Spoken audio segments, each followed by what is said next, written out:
हमारे यहाँ आज भी मान्यता है, आप भगवान का बहुत बढ़िया मंदिर बना लो, विधि पूर्वक भगवान की प्रतिष्ठा कर लो, लेकिन जब तक हमारी परंपरा के बड़े श्रेष्ठ आचार्य आकर के भगवान का मंगलाशासन न कर दें, आचार्यों के द्वारा भगवान का मंगलाशासन न हो, तो वहां पर भगवान का चरणामृत लेना भी हमारे यहां निषेध कहा गया। भगवान की प्रतिष्ठा आप वेद मंत्र से कर लो, सब विधि विधान पूरा हो जाए, लेकिन आचार्यों के द्वारा भगवान का अगर मंगलाशासन नहीं हुआ तो वहां पर भगवान का चरणामृत भी लेना निषेध किया गया। भगवान के नाम पर कहीं चरणामृत ले ले, इस रहस्य को न जानने वाले लोग कहते हैं महाराज ये श्री संप्रदाय के लोग सब जगह चरणामृत नहीं लेते, ये विरोध करते हैं। विरोध नहीं, विरोध की तो कोई बात ही नहीं, वहां भावना की बात है। आचार्यों के द्वारा भगवान का मंगलाशासन होना चाहिए, और जहां जहां आचार्यों ने मंगलाशासन किया है वहां भगवान का चरणामृत और प्रसाद लेने में कोई आपत्ति नहीं तो प्रसाद के नाम पर तो कोई कहीं सड़क के किनारे मंदिर कोई बना ले और बाजार से ला करके समोसा टिकिया और चाउमीन का भोग लगा करके प्रसाद बांटे, तो क्या वो प्रसाद लेंगे? कदापि नहीं लेंगे, ये सिद्धांत नहीं। प्रसाद के नाम पर कुछ भी खा लेना यह भी धर्म नहीं, और प्रसाद बांटने वाले को भी ये सावधानी रखनी चाहिए। तुम कुछ भी भगवान को भोग लगा करके बांटोगे वो प्रसाद नहीं होगा। प्रसाद क्या होता है, भगवान को क्या भोग लगेगा पहले इसका निर्धारण करो, और वो भोग कैसे बनेगा, किस विधि से बनेगा इसका निर्धारण करो। उन सारे नियमों का पालन करके जब भगवान को विधि पूर्वक समर्पित होगा तब वो प्रसाद होगा। ऐसे नहीं कि बाजार से पार्ले जी बिस्कुट खरीद के लाए और टोकरी में रख दिए और तुलसी डाल दिए, बोले प्रसाद हो गया। तुम्हारे उस पार्ले जी बिस्कुट को भगवान ने देखा ही नहीं। भगवान बिस्कुट और चाउमीन नहीं खाते। भगवान तो पवित्राणाम पवित्रम यो मंगलानाम च मंगलम, उस विधि से जब भगवान को भोग लगाओगे तभी वो प्रसाद होगा। एक बार की बड़ी सुंदर घटना मुझे याद आती है। यहीं गोरखपुर के पास एक जगह है नौतनवा, आज से लगभग 15-16 वर्ष पहले मैं वहां कथा करने गया था। कोई सम्मेलन था, तो जिस धर्मशाला में मैं ठहरा था उस धर्मशाला में शाम को रविवार के दिन निरंकारी संप्रदाय वालों का सत्संग होता था। तो निरंकारी संप्रदाय वालों का सत्संग चल रहा था शाम को 4 बजे से 5 बजे, और 5 साढ़े 5 बजे से मंच पर कथा भी थी, हमको भी जाना था। हम जब ऊपर से नीचे उतरे तो उनका सत्संग समाप्त हुआ था, लोग जा रहे थे, और गेट पर एक व्यक्ति प्रसाद बांट रहा था। एक टोकरी में पार्ले जी बिस्कुट के छोटे छोटे पैकेट रखकर वही सबको प्रसाद दिया जाए। मैं भी जा रहा था, उसने कहा महाराज प्रसाद, तो हमको हंसी आई। अब तो इन बातों पर मैं ध्यान नहीं देता हूँ, जो सब करें ठीक है, जिसका जो मन करे करे, किसी सारी दुनिया को तो कोई समझा नहीं सकता। लेकिन उस समय नया नया जोश था, हर व्यक्ति से भिड़ जाना, तर्क करना, कुतर्क करना। तो हम रुक गए, हमने कहा अच्छा ये बताओ ये प्रसाद है? बोले हाँ प्रसाद है। तो बोले आप लीजिए। बोले हमने कहा भाई प्रसाद तो हम लेते हैं, लेकिन अगर ये प्रसाद हो तब तो हम लें। बोले हाँ महाराज प्रसाद है। हम कहे प्रसाद कोई वस्तु कब होती है? बोले जब भगवान को भोग लगता है तब होती है, और आप लोग निरंकारी हो, और निरंकारी व्यक्ति तो भगवान के आकार को मानता ही नहीं, वो तो कहता भगवान निराकार है। जब भगवान निराकार है, न उनके हाथ है, न मुंह है, न नाक है, न कान है, तो फिर वो खाए कैसे? पहली बात तो खा ही नहीं सकते तुम्हारे भगवान। हमारे भगवान खाते हैं, क्योंकि हमारे ठाकुर जी के तो हाथ नाक पैर कान सब है, विविध रूप है। लेकिन तुम्हारे तो, तुमने जिसको ईश्वर माना, जो तुम्हारा तर्क है वो निरंकार है, निराकार है, तो वो खा नहीं सकता। तो फिर ये प्रसाद कैसे हुआ? अब रही बात निरंकार और निराकार की, तुमको व्याख्या नहीं मालूम। हमारे यहाँ तो निराकार भी खा लेता है, लेकिन तुम्हारे यहाँ तो नहीं खा सकता। हमारे यहाँ तो निराकार भी खा सकता है, क्योंकि गोस्वामी जी महाराज कहते हैं आनंद रहित सकल रस भोगी बिन बाणी बक्ता बड़ जोगी। हम तो इसका उत्तर दे सकते हैं, लेकिन आपके पास इसका उत्तर नहीं, क्योंकि आपका सिद्धांत ही गलत। तो आपका तो ईश्वर निरंकार निराकार खा नहीं सकता, और कदाचित अगर खाए भी तो कहां किस शास्त्र में लिखा है कि वो बिस्कुट खाता और समोसा खाता। तो भैया ये प्रसाद तुम अपना अपने पास रखो, ऐसा प्रसाद हम नहीं लेते, और हम प्रसाद ही लेते हैं और कोई दूसरा लेते ही नहीं। हम वैष्णवों का सिद्धांत है कि बिना भगवान को भोग लगाए कुछ ग्रहण नहीं करते। तुम ही निवेदित भोजन करही प्रभु प्रसाद पटभूषण धरही, उच्छिष्ट भोजनो दासा तव मायाम जय मही।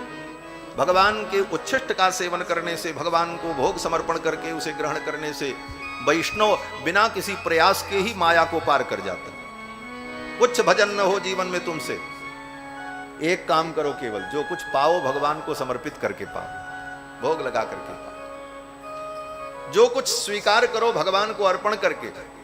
कपड़ा भी पहनना, नया कपड़ा लेकर के आए, पहले ठाकुर जी को अर्पण करो, फिर उसे प्रसाद के रूप में ग्रहण करो। तुम ही निवेदित भोजन करही प्रभु प्रसाद पटभूषण धरही। उसका परिणाम बोले उच्छिष्ट भोजनो दासाह तब मायाम जय मही। उद्धव जी कहते हैं प्रभु, जो आपके उच्छिष्ट का सेवन करता है, आपके प्रसाद को ग्रहण करता है, वो आपकी माया को जीत लेता है। ये भगवान का प्रसाद माया पर विजय दिला देता है। भगवान का प्रसाद खाने से माया को कैसे जीत लेंगे? माया तो बड़ी कठिन है। स्वयं भगवान कहते हैं दैवी हेषा गुणमयी मम माया दुरत्यया, ये मेरी माया बड़ी दुरत्या है, इसको कोई जीत नहीं सकता। और प्रसाद खा करके, लड्डू भोग लगा करके हम माया जीत लेंगे, ये कैसा विज्ञान है? बोले बहुत सुंदर विज्ञान है महाराज, समझने की जरूरत है। क्या विज्ञान है? बोले इसके पीछे विज्ञान यही है। हमारे आचार्य जन कहते हैं ये माया कौन है? बोले माया भगवान की पत्नी है और भगवान माया के पति है। इसीलिए कहा गोस्वामी जी ने मायापति सेवक सन माया। भगवान मायापति है, तो ये भगवान की पत्नी है। और भगवान की एक पत्नी और है। बोले कौन? बोले श्री जी। माया भी भगवान की पत्नी है और श्री जी भी भगवान की पत्नी है। और श्री जी कौन है? बोले श्री जी हमारी माँ है। और माया, बोले माया भी माँ है, लेकिन वो सौतेली माँ है, सगी माँ नहीं। और सौतेली माँ तो सदा दुख देती, इसीलिए माया जीव को दुख देती है वो भी माँ, लेकिन सौतेली है, इसलिए वो दुख देती है। और श्री जी सगी माँ है, इसलिए वो सुख देती है। अब सौतेली माँ से आप झगड़ा भी नहीं कर सकते। हाँ, क्यों? बोले बाप ने ब्याहा है, बार बार उसको तुम गलत कहोगे तो बाप ही नाराज हो जाएंगे। इसलिए जो लोग ज्यादा माया की निंदा करते हैं उनको माया और पटकती है। इसलिए ज्यादा माया की निंदा भी नहीं करना। जुस मानश्च तान कामान दुखो दुर्काश्च गर्हयन, वेद व्यास जी कहते। भीतर से समझो कि माया बड़ी खराब है, लेकिन बहुत माया की निंदा मत करो, नहीं तो माया ऐसा पटकेगी। माया महा ठगिन में जाना, ब्रह्मा शंकर को ठग लेती है। महाराज हम आप किस खेत की मूली? शिव विरंच को मोह ही को है बपुरा। इसलिए हमारे पूज्य स्वामी जी कहा करते थे माया की निंदा मत करो। बार बार माया को गलत कहोगे तो मायापति ही नाराज हो जाएंगे। भाई कुछ भी हो, उनकी पत्नी है, उन्होंने ब्याह किया। बोले तो महाराज निंदा कर नहीं सकते और उससे भाग भी नहीं सकते, क्योंकि वो घर ही में रहती। हाँ? माया से ही सारा काम होगा। कपड़ा लत्ता भोजन रुपया पैसा ये सब माया ही तो है, बिना इसके जीवन भी नहीं चलेगा। बोले तब इसके दुष्प्रभाव से कैसे बचे? तो संतों ने कहा एक जुक्ति है। बोले सौतेली माँ से खतरा तो है, लेकिन उसके बिना काम भी नहीं चलेगा। भोजन वही बना के देगी, तो भोजन में कहीं जहर मिला दे तो धोखा हो जाएगा। तो भरोसा भी नहीं करना है और उसके बिना काम भी नहीं चलना। बोले तो एक नियम बना लो। बोले क्या नियम बनाए? बोले सौतेली माँ कुछ भी बना करके दे तो पहले अपने बाबूजी को खिलाओ और तब खाओ। तब वो सोचेगी अरे अगर कहीं इसमें कुछ गड़बड़ किया तो मेरा ही सुहाग चला जाएगा, ये तो मेरे खसम के ऊपर जाएगा। फिर वो सौतेली माँ माया आपके साथ दुर्व्यवहार नहीं कर सकती। इसलिए माया के द्वारा प्राप्त जितने पदार्थ हैं इनको पहले ठाकुर को अर्पित करो। ये रहस्य तुम ही निवेदित भोजन करही प्रभु प्रसाद पटभूषण उच्छिष्ट भोजनो दासा तब मायाम जय। तो भगवान की माया से बचने का यही उपाय। तो भगवान परब्रह्म परमात्मा सच्चिदानंद को आशीर्वाद देना ये मंगल आशासन है। जहां हमारे आचार्यों का मंगल आशासन हो वहीं भगवान का प्रसाद ग्रहण किया जाता है, ये विधि। मंगल आशासन माने भगवान को आशीर्वाद देना, और हमारे आचार्य लोग भगवान को आशीर्वाद देते। और सच पूछो तो भगवान को ही आशीर्वाद देना चाहिए। ये संसार के प्राणियों को आशीर्वाद देने से वाणी झूठी हो जाती है। हाँ। कोई व्यक्ति आया, प्रणाम किया, बोले महाराज हम बड़े दुखी हैं, आशीर्वाद दो हमारा दुख दूर हो जाए। तो आप यही कहोगे जाओ सुखी हो जाओ। आपने तो कह दिया जाओ सुखी हो जाओ, लेकिन उसके प्रारब्ध में अगर सुख नहीं लिखा है तो तुम्हारे कहने से उसका प्रारब्ध तो नहीं बदलेगा। है? कर्म गति टारे ना ही टरी, सूरदास जी कहते हैं कर्म गति टारे ना ही टरी, मुनि वशिष्ठ से पंडित ज्ञानी शोध के लगन धरी। सीता हरण मरण दशरथ को वन में विपत्ति परी। सबके तर्क है। तो प्रारब्ध तो उसका बदल नहीं सकता, प्रारब्ध उसको भोगना पड़ेगा। और आपने कह दिया जाओ सुखी हो, तो क्या हुआ? बोले आपकी वाणी झूठी हो गई। आपने कहा सुखी हो जाओ, वो सुखी नहीं हुआ, आपकी वाणी मिथ्या हो गई। इसलिए संतों ने कहा संसार के प्राणियों को आशीर्वाद देने से भी वाणी के मिथ्या होने का भय है। इसलिए संसार में भी कोई साधु महात्मा इसीलिए बड़ी चतुराई से आशीर्वाद देते हैं। साधु महात्मा के पास कोई आता है तो महात्मा ये कहते हैं जाओ राम जी की इच्छा से सब अच्छा ही होगा। क्यों? बोले राम जी की इच्छा से सब अच्छा ही होता है। राम जी जो कर रहे हैं उन्हीं की इच्छा से तो हो रहा, हमारी इच्छा से न होगा ना तुम्हारी इच्छा से होगा। इसलिए महात्मा कहते हैं राम जी की इच्छा से सब अच्छा होगा, भगवान सब अच्छा करेगा। जाओ भगवान सब अच्छा करेंगे। क्यों? बोले भगवान जो करते वो अच्छा ही करते, वो खराब करते ही नहीं। ये चतुराई है संतों कि असत्य का दोष न लगे हमें, ऐसा गोलमाल आशीर्वाद देते। तो संसार को आशीर्वाद भी दो तो वाणी झूठी हो जाए, और भगवान को आशीर्वाद दो, बोले भगवान को आशीर्वाद दो तो तुम्हारी वाणी सत्य हो जाए।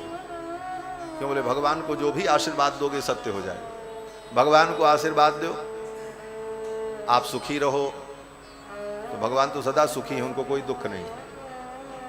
आप आनंद करो, आप आनंद से रहो, आपको खूब आनंद हो, बोले भगवान स्वयं सच्चिदानंद है, कोई दिक्कत नहीं, आपकी वाणी सत्य हो जाएगी। आप आशीर्वाद दो भगवान को चिरंजीवी भव, भगवान अनादि और अनंत हैं, सदा हैं, वो अनित्य नहीं है, इसलिए आपकी वाणी सत्य हो जाए। आपकी जय जयकार हो, आपकी जय हो, आपको सर्वत्र विजय मिले, बोले सर्वत्र उनकी विजय है, जीत को सकई अजय रघुराई, उनको कौन जीत सकता है। तो भगवान को आशीर्वाद देने पर वाणी सार्थक हो जाती है। इसीलिए संतों ने, हमारे आचार्यों ने भगवान को आशीर्वाद दिया। और श्रीमद् वाल्मीकि रामायण तो मंगलाशासन ग्रंथ है। इस ग्रंथ में तो भगवान को जितना आशीर्वाद दिया है उतना किसी ने नहीं दिया, सब ने आशीर्वाद दिया। कौशल्या जी ने, दशरथ जी ने तो दिया ही दिया, गुरुदेव वशिष्ठ और विश्वामित्र ने तो दिया ही दिया। सीता जी ने भगवान को आशीर्वाद दिया, हनुमान जी ने भगवान को आशीर्वाद दिया, दंडकारण्य के मुनियों ने भगवान को आशीर्वाद दिया, गृद्धराज जटायु ने भगवान को आशीर्वाद दिया, यहां तक कि विराध नाम के राक्षस ने भी भगवान को आशीर्वाद दिया। ये ग्रंथ मंगलाशासन ग्रंथ है, इसमें भगवान को खूब आशीर्वाद मिला है। इसलिए यहां पर परशुराम जी भी भगवान को आशीर्वाद दे रहे हैं। स्वस्तितेस्तु परंतप, हे परंतप आपका मंगल हो, आपका कल्याण हो।